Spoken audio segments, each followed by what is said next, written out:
Hi, welcome to a training video for SmartRetail. In this video, we're going to go through the very basics of logging in and getting started with SmartRetail. Maybe you've just had SmartRetail installed, moving from Grocery Manager. This video will provide you the basics on logging in, getting around, and becoming familiar with the product. So just a bit of background first. I'm using a Mac computer as a client, but SmartRetail is installed on a Windows machine. In this case, I'm using Windows Server, but we also support Windows 7 and Windows 10 64-bit desktop machines. So when SmartRetail is installed on the server, you get a desktop icon. So you'll find when you double click on it, all it's going to do is it's going to open up the SmartRetail application in your default browser. Now, we recommend Chrome, but we can also use Safari if you're on the Mac. You can use the other browsers like Internet Explorer and Firefox, but we definitely recommend Chrome as the fastest browser.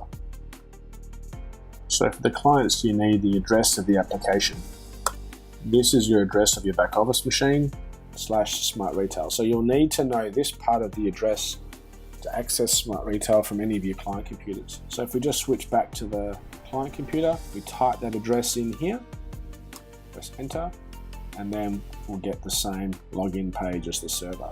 So it's important to realize that you can do anything from the client that you could do from the server. So that includes printing shelf labels, talkers, sending price communications, processing stock takes, collecting invoices. All of those functions that you can do on the server, you can do from any of your client computers. So this is the main login page. Grocery Manager, for example, in some situations you didn't have to log on, but with SmartRetail you do. Every user that uses the back office needs a back office username and password.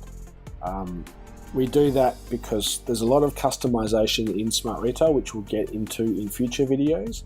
But yeah, using a username and password allows you to customize how SmartRetail works.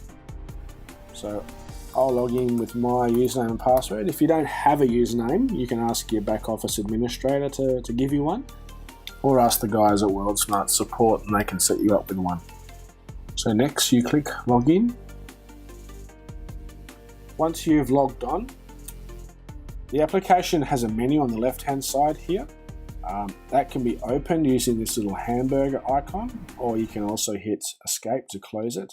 There's also a keyboard shortcut called Alt-M that will actually open up the menu for you from anywhere in the system, and then again escape, close.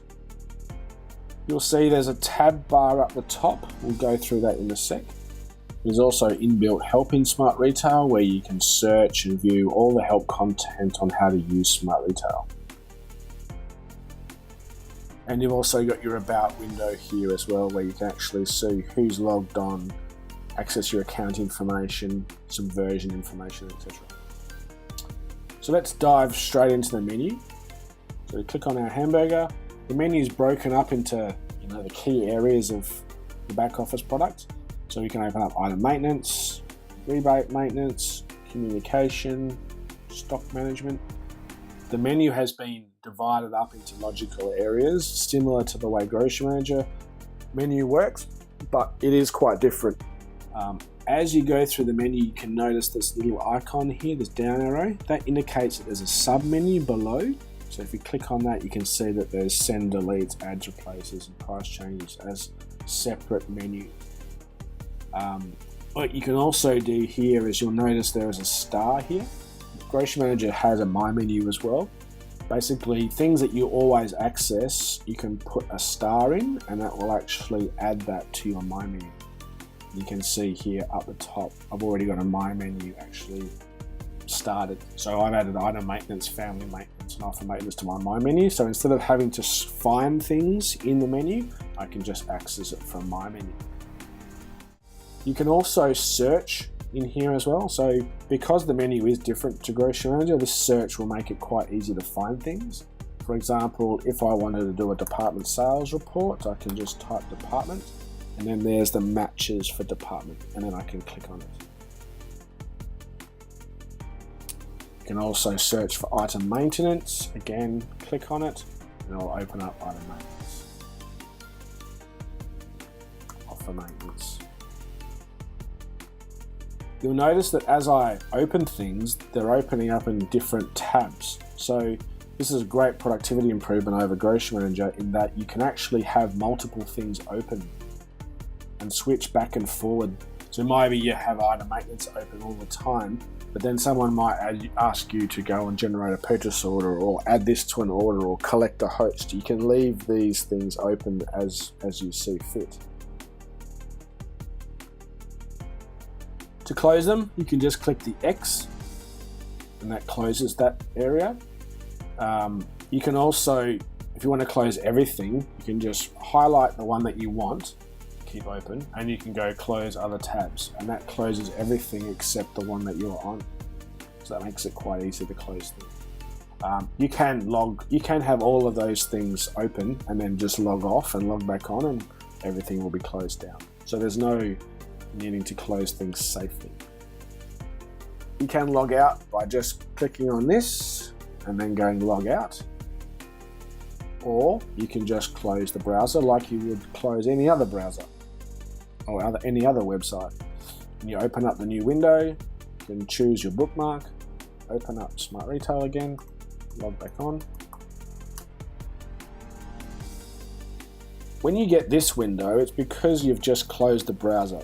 There's no problems with doing that, but you can only have 2 active sessions at any one time. And if you just close the browser, it just doesn't know that the session's ended.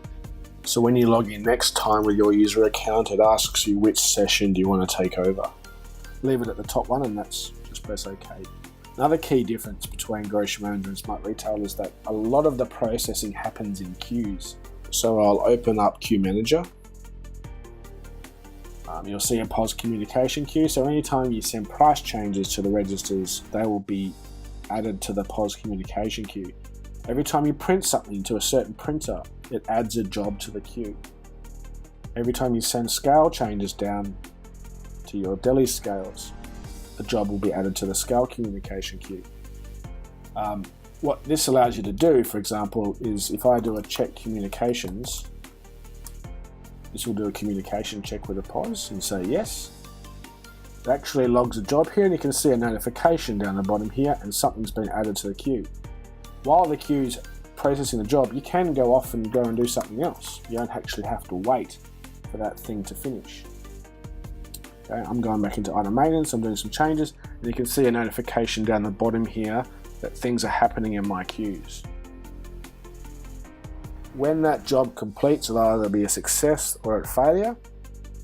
If it's a success, those toast messages disappear, but because I've got no registers attached to this back office, you can see that that job failed.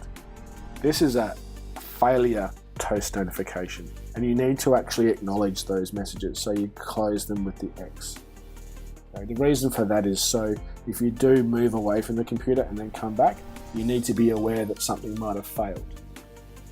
So in the case, for example, if you send price changes, if the job failed, you'll need to resend them again. So you just close that. Another great feature of SmartRetail is all the help content for the product is actually inside the application.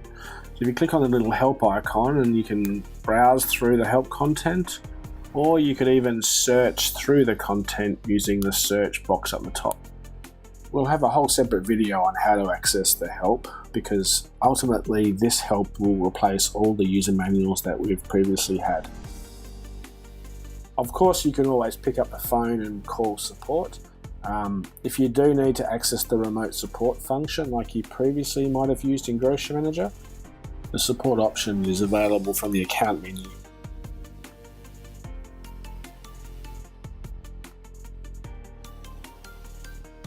By default, it's going to send all the logs, but if you're just setting a follow-up message to get an update on where an existing problem might be at, you can deselect or uncheck that option, and that will send a quick remote support with no logs. But if you're not sure, always use the send full remote support. Click send. You can see another notification, so a job's been added to the queue and it's being processed, so you don't have to wait, you can go off and continue your work. There's also a feedback option, so if you have a great idea about SmartRetail, you want to include it in a future version, you can send feedback. Just type in your feedback here and then hit send. We'll send the feedback. So I think this is where we'll wrap up this video. Have fun exploring your own copy of SmartRetail and check back here soon for more videos.